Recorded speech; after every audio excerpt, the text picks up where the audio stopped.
Everything is going well as planned. I heard my husband's voice from the living room when I went home to get something I had forgotten. If all goes well, our daughter-in-law will soon be out of the picture, haha. I also heard my mother-in-law chiming in. It was shocking to realize they had been harboring such hatred against me, to the point of planning my demise after all the time we had spent living together. Under normal circumstances, I might have confronted my husband and mother-in-law right there, but due to my profession, I chose not to. That day marked the start of my struggle to expose their malevolent actions. My name is Michelle Kimball. My husband Dave, who was 3 years my senior, and I got married 3 years ago. Our paths crossed at a traffic safety class held at Dave's workplace. At that time, I was a police officer working for the traffic department. As it was my first traffic safety class, and as I am not particularly good at public speaking, I was quite nervous. Dave was the one who helped me out then. We struck up a friendship after that, thanks to the memorable conversation he initiated to help ease my nervousness. Years have passed since our wedding, but we still do not have any children. I had always wanted a child soon after getting married, but Dave was not particularly enthusiastic about it. Child rearing is costly. We need to save up a bit more, he would say. Despite us both having jobs and not facing financial instability, he always dodged conversations about having a child. And I am not the only one bothered by our childless state. My mother-in-law, Judy, was also constantly worried about us not having a child. In the beginning, she was hopeful for a grandchild, but as 3 years passed, she seemed to think that I was the one rejecting the idea of having a child. Michelle, you're not young. You better get a move on. If a woman can't bear her husband's child, she's no different from a maid. I am not intentionally not having a child. When I relayed what Judy said to Dave, he would always get grumpy. What? Are you trying to say that I'm at fault here? I'm tired from work and you're just adding to it. If you really want a kid, why don't you try harder? He would always start criticizing my appearance in detail. Furthermore, his preference is the flamboyant fashion of young girls, something that is not quite suitable for a woman nearing her 30s like me. I've told him countless times that I can't dress up too much due to my job requiring sudden call-outs, but he just doesn't seem to understand. A wife who doesn't take care of her appearance is a failure as a woman. Reflect on yourself before complaining to me. I regretted my decision to marry him, as I hadn't known that the once kind-hearted Dave could have such a nasty mindset. 2 years after our marriage, my division at work changed, and so did my work schedule. As our days off rarely matched, we gradually spent less and less time together as a couple. Despite struggling to synchronize our days off, Dave would casually schedule something else. You're bailing on me again? We planned to go to the movies together since last week. Sorry, I was suddenly invited to go fishing with some girls from work yesterday. They said they were scared to bait the hook and they needed me. Sorry, but this is part of my job too. While he voices words of reflection, his expression is smirking.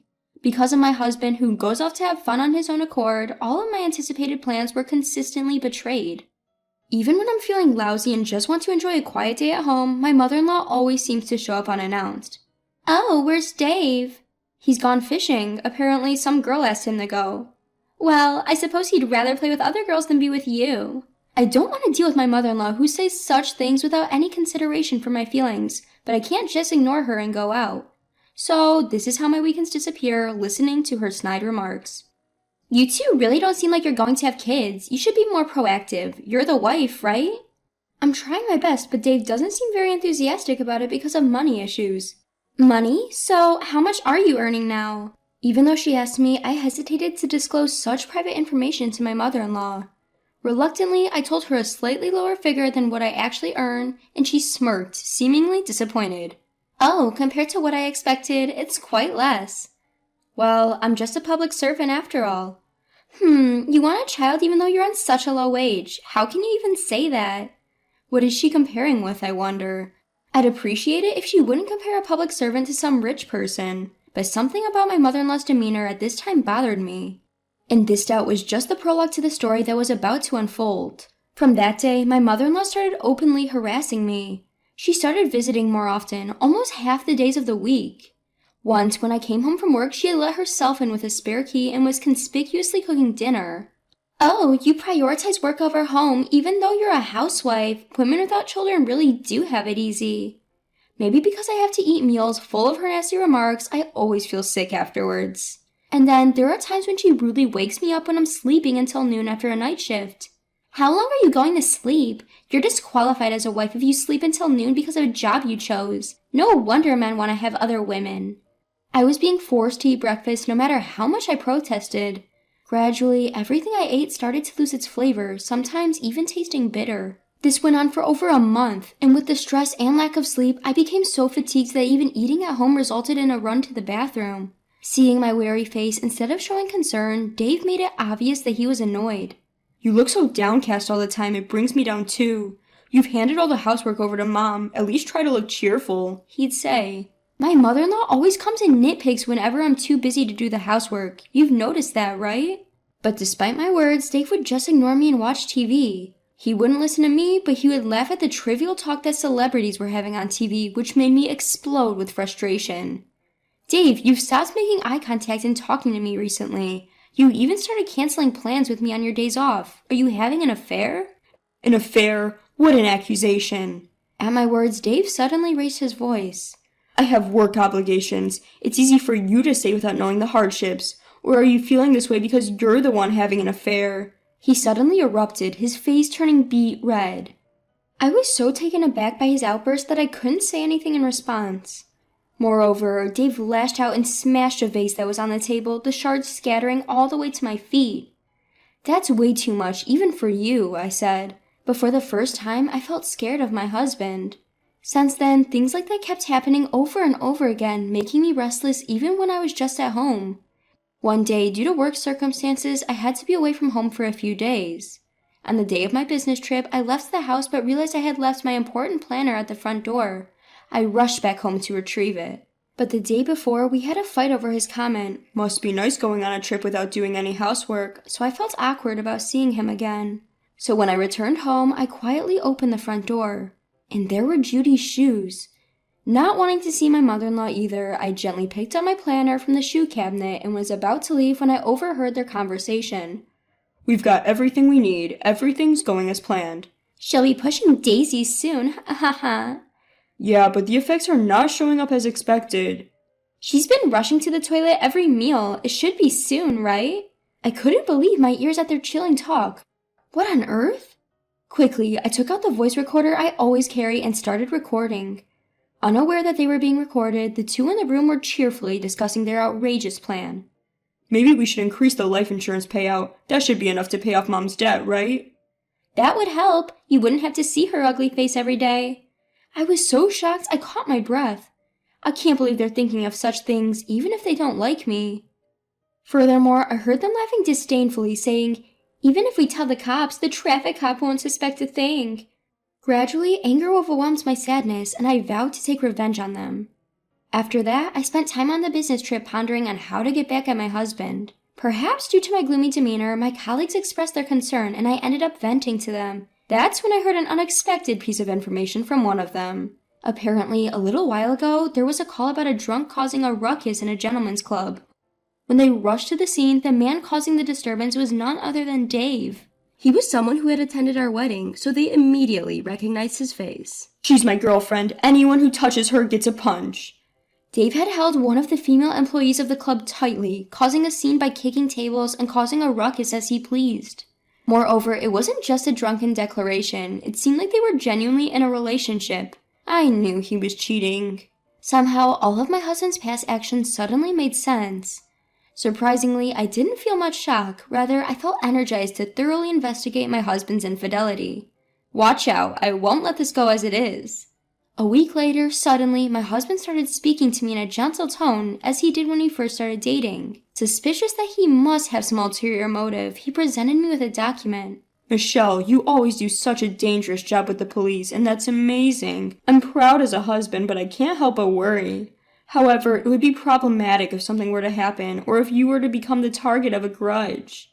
To my surprise, it was an application form for life insurance. I was convinced that he was planning to implement their plan. Still, I wanted to believe in Dave one last time. "Do you really think so? Am I at risk of being targeted? If that happens, would you worry about me, Dave?" I stared straight into his eyes. "Please reconsider," I pleaded, but my husband nodded with a broad smile. "Of course, that's why. Sign this application form quickly." I wonder if all he sees in me now is the life insurance payout he would get in exchange for my life. He's a good-for-nothing man to the end, but thanks to him, I felt that I could carry out my punishment without any reservations. Well, in this world, you never know who might be out to get you. That's right, there are so many dangerous incidents these days. For example, having a family member with a foolish idea. Oh? Oh, yeah. Like planning to get rid of a nuisance wife to be with a young mistress. Dave was clearly disturbed, his eyes darting around nervously. Being instigated by a debt-ridden mother to send the daughter-in-law to the other world with a large life insurance policy. What? Wait a minute, are you? I played the recording from the voice recorder in front of my husband. Out from it came my mother-in-law's conversation and crude laughter, distorting my husband's face grotesquely. Hey, how did you get this recording? I happened to overhear it. It was a good thing I was carrying a voice recorder. If I'd always been a traffic cop, I wouldn't carry one around. Aren't you still in the traffic department? I'm in the detective division now. I told you, didn't I? Well, I guess you weren't listening since you were too preoccupied with a certain woman. I confronted my husband Dave with photos of his affair that he had hidden in his room. These were all undeniable evidences I found while rummaging through our house when he wasn't around. What? I don't know anything about these photos. I don't even know this woman. Oh, really? She seems to be a girl working in a high-end nightclub. You don't know her? The club where you got drunk and caused a scene? Apparently, you were shouting that she was your woman. How charming. How much do you even know? Well, I wonder how much, haha. Cornered, Dave desperately began to make excuses, not caring about appearances anymore. It's all my mom's fault. After she heard about me dating the nightclub girl, she started saying that I should marry her instead of you who earns less. She was the one who tempted me. I see. Dave's words made sense to me. When my mother-in-law Judy heard about my salary and called it low, she must have been comparing it to Dave's mistress. According to the conversations I recorded with a voice recorder, Judy had a substantial amount of debt. It's foolish to think that they were planning to use my life insurance payout and the nightclub girl's income to pay off that debt. So, you're saying the plan came from your mom? Yes, so I'm not to blame. What are you talking about? The whole thing started because you had an affair in the first place. It's despicable to blame others. I'll never forgive you. As I yelled, Dave suddenly let out an incomprehensible scream and grabbed my collar. But I quickly grabbed his hand and threw him onto the floor. I'm a police officer, Dave. I'm used to dealing with violent men like you. I can protect myself without life insurance. In front of Dave, who was groaning in pain from hitting his back, I took out my handcuffs. You're under arrest. That's a joke, right? Seeing the handcuffs, Dave suddenly became weak and started apologizing. I'm sorry. It was just a moment of weakness. Please forgive me. Save your excuses for the police station. I'll listen to them thoroughly when the time comes. Eventually, Dave and Judy were imprisoned for a while for their plot to make me an outcast. I divorced Dave and sued both him and his mistress for $20,000 in emotional damages. They might be released soon as it was an attempted crime, but with Dave losing his job, having to pay the emotional damages and Judy's debt, they will undoubtedly face a tough life. Meanwhile, I'm thoroughly enjoying living alone for the first time in years.